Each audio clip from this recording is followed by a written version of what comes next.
Realtors say, much like the stock market, the housing market appears to have just detached itself from the otherwise struggling economy. And 9 News senior source reporter Mark Kobrick found that buyers in Denver closed on a record number of homes and condos in July, despite the rough economy.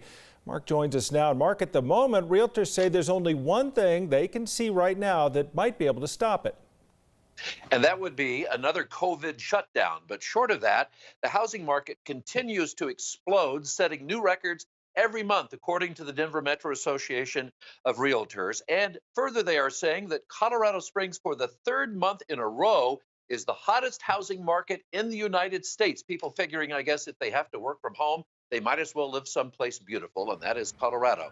Builders are rushing to accommodate the new trend, building new neighborhoods in the suburbs. This is a new neighborhood in Highlands Ranch.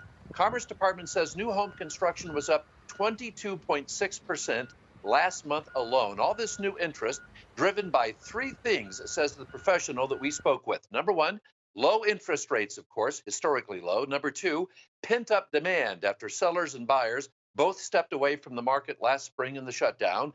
And lastly, says Leslie Burley, a top agent with RE/MAX, everyone's life is suddenly different, and we all need more space. A lot of them are working from home now. One, possibly two members of the household are having to work from home. They're teaching their children at home, and they need the space. Interest rates are at record lows, 3%.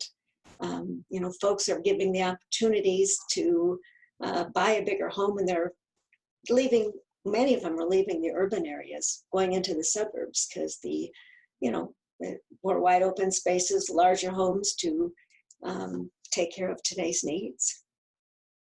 And according to Zillow Industries, home prices in all 50 major metropolitan areas are rising, and that's creating a new problem for a lot of buyers. They're struggling to meet the down requirements and the credit requirements of some of these larger loans. And Tom, especially if your employment was interrupted during the pandemic, that could have impacted your credit score, and you're going to struggle with a bank looking for a stronger credit rating from you to get into these bigger homes. Buying your home, for example, probably another 2 or 3 million right now. That's quite a reach. Yes, of course. I'll have to alert the staff.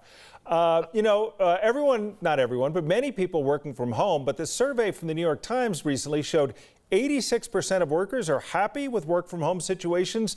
So do realtors think the at-home workplace is a trend that's going to hold up long? That's what they think. And the same survey was reported by NBC News, and they're saying that currently 1 in 5 workers are saying they do not want to go back to the office, which means you may ever see Kim Christensen again at this point. And Twitter and Facebook, they're telling large segments of their staffs that they will never be back. Employers like it because they save a lot of money on office space loans and that sort of thing, rent.